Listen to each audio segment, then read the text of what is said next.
Exodus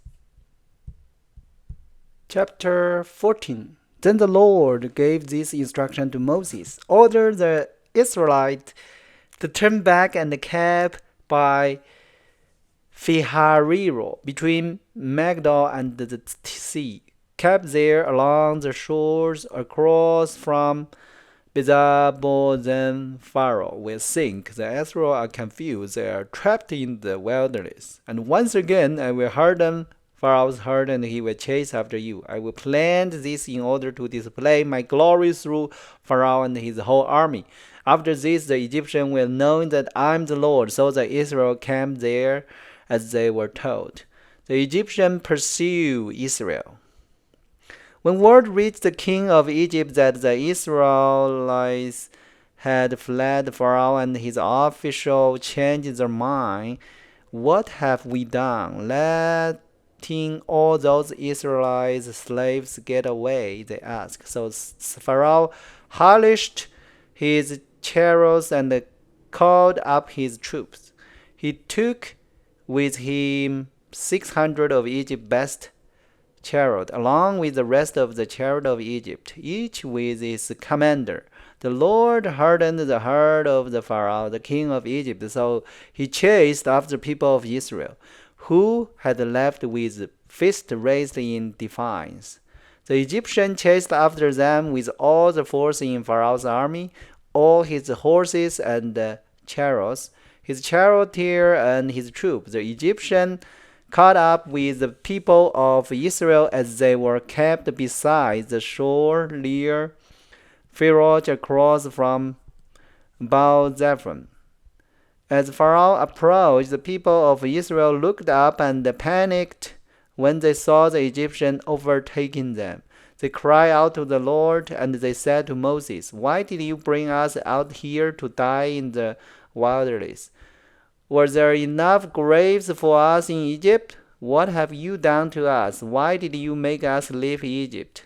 Didn't we tell you this would happen while we were still in Egypt? We said, Leave us alone. Let us be slaves to the Egyptian. It better be a slave in Egypt than a corpse in the wilderness.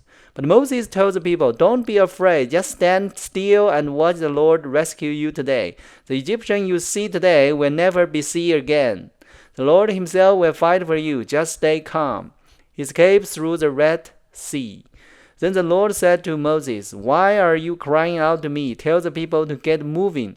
Pick up your staff and raise your hand over the sea. Divide the waters so the Israelites can walk through the middle of the sea on dry ground. And I will harden the heart of the Egyptian, and they will charge in after the Israelites. My great glory will be displayed through Pharaoh and his troop, his chariots, and his charioteer. When my glory is displayed through them, all Egypt will see my glory and know that I am the Lord. Then the angel of God, who had been leading the people of Israel, moved to the rear of the camp. The pillar of cloud also moved from the front and stood behind them. The cloud settled between the Egyptian and Israelites' camps. As darkness fell, the cloud turned to fire, lighting up the light. But the Egyptians and the Israelites did not approach each other all night. Then Moses raised his hand over the sea, and the Lord opened up a path through the water with a strong east wind. The wind blew all the night, turning the seabed into dry land. So the people of Israel walked through the middle of it on dry ground, with wall of water on each side. Then the Egyptian, all the Pharaoh's horse, chariots, and the charioteer chased them into the middle of the east. But just before dawn, the Lord looked down on the Egyptian army from the pillar of fire and cloud, and he threw his force into total confusion. He twisted their chariots while making the chariots difficult to drive. Let's get out of here, away from these Israelites, the Egyptians shouted. The Lord is fighting for them against Egypt. When all the Israelites had reached the other side, the Lord said to Moses, Raise your hand over the sea again. Then the waters will rush back and cover the Egyptians and their chariots and the charioteer. So as the sun began to rise, Moses raised his hand over the sea, and the water rushed back into its usual place. The Egyptians tried to escape, but the Lord swept them into the sea. Then the water returned and covered all the chariots and the charioteer, the entire army of Pharaoh, of all the Egyptians who had chased the Israelites into the sea. Not a single one survived. But the people of Israel had walked through the Middle of East on dry ground, as the water stood up like a wall on both sides.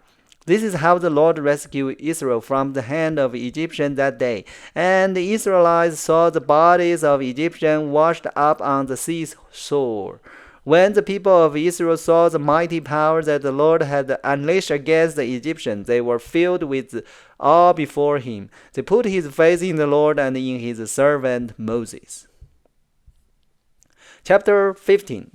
A song of deliverance. Then Moses and the people of Israel sang this song to the Lord. I will sing to the Lord, for he has triumphed gloriously. He had hurled both horse and riders into the sea. The Lord is my strength and my song. He has given me victory. This is my God, and I will praise him, my father's God, and I will exalt him. The Lord is a warrior. Yahweh is his name. Pharaoh's chariots and army he has hurled into the sea. The finest of Pharaoh's officers are drowned in the Red Sea. The deep water gushed over them. They sank to the bottom like a stone. Your right hand, O Lord, is glorious in power. Your right hand, O Lord, smashed the enemy. In the greatest of your majesty, you overthrew those who rise against you. You unleash your blazing fury. It consumed them like store. At the blast of your breeze, the waters piled up. The surging water stood straight like a wall. In the heart of the sea, the deep water became hard. The enemy boasted, I will chase them and catch up with them. I will plunder them and consume them. I will flash my sword. My powerful hand will destroy them. But you blow with your breeze, and the sea covered them. They sank like lead in the mighty water. Who is like you among the gods, O Lord? Glorious in holiness, awesome in splendor, performing great wonders. You raise your right hand, and the earth swallowed our enemies. With your unfailing love, you lead the people you have redeemed. In your might, you guide them to your scared home. The people hear and tremble. Anguish grieves those who lived in Philistia. The leader of Edom are terrified. The noble of Moab trembled. All who lived in Canaan melted away. Terror and dread fall upon them. The power of your arm makes them lifeless as stone. Until your people pass by, O Lord, until the people you purchased passed by. You will bring them in and plant them on your own mountain, the place, O Lord, reserved for your own dwelling, the sanctuary, O Lord, that your hands have established. The Lord will reign forever and ever. When Pharaoh's horse, chariots, and charioteer rushed into the sea, the Lord brought the water crashing down on them. But the people of Israel had walked through the middle of the sea on dry ground. Then Miriam, the prophet, Aaron's sister, took a tambourine and led all the women as they played their tambourines and danced. And Miriam sang this song, Sing to the Lord, for he has triumphed glorious. He has hurled both horse and rider into the sea. Bitter water at Marah. Then Moses led the people of Israel away from the Red Sea, and they moved out into the desert of Shur. They traveled in this desert for 3 days without finding any water. When they came to the oasis of Marah, the water was too bitter to drink, so they called the place Marah, which means bitter. Then the people complained and turned against Moses. What are we going to drink? They demanded. So Moses cried out to the Lord for help, and the Lord showed him a piece of wood. Moses threw it into the water, and this made the water good to drink. It was there at Marah that the Lord set before them the following decree as a standard to test their faithfulness to him. He said, "If you will listen carefully to the voice of the Lord your God and do what it is right in his sight, obeying his command and keeping all his decrees, then I will not make you suffering any of the disease I sent on the Egyptian. For I am the Lord who heals you." After leaving Marah, the Israelites traveled on to the oasis of Elim, where they found 12 spring and 70 palm trees. They camped there beside the water. 16. Manna and quail from heaven. Then the whole community of Israel set out from Elim and journeyed into the wilderness of Sin, between Elim and Mountain Sinai. They arrived there on the 15th day of the second month, 1 month after leaving the land of Egypt. There too, the whole community of Israel complained about Moses and Aaron. "If only the Lord had killed us back in Egypt," they moaned. "There we sat around the pot filled with meat and ate all the bread we wanted. But now you have brought us into a wilderness to starve us all to death." Then the Lord said to Moses, "Look, I'm going to rain down food from heaven for you. Each day the people can go out and pick up as much food as they need for that day. I will test them in this to see whether or not they will follow my instruction. On the 6th day they will gather food, and when they prepared it, there will be twice as much as usual." As Moses and Aaron said to all the people of Israel, "By evening you will realize it was the Lord who brought you out of the land of Egypt. In the morning you will see the glory of the Lord, because he has heard your complaints, which are against him, not against us. What have we done that you should complain about us?" Then Moses added, "The Lord will give you meat to eat in the evening and bread to satisfy you in the morning, for he has heard all your complaints against him. What have we done? Yes, your complaints are against the Lord, not against us." Then Moses said to Aaron, "Announce this to the entire community of Israel. Present yourself before the Lord, for he has heard your complaint." And as Aaron spoke to the whole community of Israel, they looked out towards the wilderness. There they could see the awesome glory of the Lord in the cloud. Then the Lord said to Moses, "I have heard the Israelites' complaints. Now tell them, in the evening you will have meat to eat, and in the morning you will have all the bread you want. Then you will know that I am the Lord your God." That evening, vast number of quail flew in and covered the camp, and the next morning the area around the camp was wet with dew. When the dew evaporated, a flaky substance as fine as frost blanketed the ground. The Israelites were puzzled when they saw it. "What is it?" they asked each other. They have no idea what it was. And Moses told them, "It is the food the Lord had given you to eat." There was a Lord's instruction. Each household should gather as much as it need. Pick up 2 quarters for each person in your tent. So the people of Israel did as they were told. Some gathered a lot, some only a little. But when they married out, everyone had just enough. Those who gathered a lot had nothing left over, and those who gathered only a little had enough. Each family had just what is needed. Then Moses told them, "Do not keep any of it until morning." But some of them didn't listen and keep some of it until morning. But by then it was full of maggot and had a terrible smell. Moses was very angry with them. After this, the people gathered the food morning by morning, each family according to its need.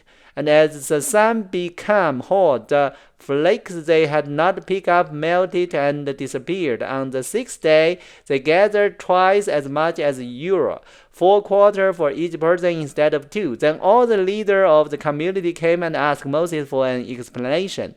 He told them, "This is what the Lord commanded. Tomorrow will be a day of complete rest, a holy Sabbath day set apart from the Lord. So bake or boil as much as you want today, and set aside what is left for tomorrow. So they put some aside until tomorrow, just as Moses had commanded. And in the morning the leftover food was wholesome and good, without maggot or odor. Moses said, "Eat this food today, for today is Sabbath day dedicated to the Lord. There will be no food on the ground today. You may gather the food for 6 days, but the 7th day is the Sabbath day. There will be no food on the ground that day." So some of the people went out anyway on the 7th day, but they found no food. The Lord asked Moses, "How long will these people refuse to obey my command and instruction? They must realize that the Sabbath is the Lord's gift to you. That is why He gives you a 2-day supply on the 6th day, so there will be enough for 2 days. On the Sabbath day, you must each stay in your place. Do not go out to pick up food on the 7th day." So the people did not gather any food on the 7th day. The Israelites called the food manna. It was white like a coriander seed, and it tasted like a honey wafer. Then Moses said, "This is what the Lord has commanded. Fill a 2-quarter container with manna to preserve it for your descendants. Then later generation will be able to see the food I gave you in wilderness when I set you free from Egypt." Moses said to Aaron, "Get a jar and fill it with 2 quarters of manna. Then put it in a sacred place before the Lord to preserve it for all future generations." Aaron did just as the Lord had commanded Moses. He eventually placed it in the Ark of the Covenant, in front of the stone tablet inscribed with the term of the covenant. So the people of Israel ate manna for 40 years until they arrived at the land where they would settle. They ate manna until they came to the border of the land of Canaan. The container used to mirror the manna was a omer, which was 1/10 of an ephah. It held about 2 quarters.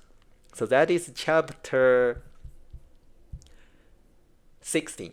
So those 3 chapters is talking about after Moses led the Israel people out of Egypt.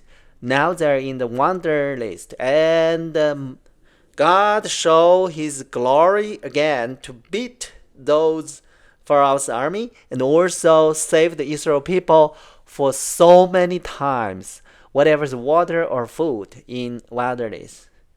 Now they're still in the wilderness for 40 years. I think God doing this for a purpose. We will know after chapter 16. Alright, so that is today's Bible learning. Hope everybody like it. God bless you everyone. Let's see you tomorrow.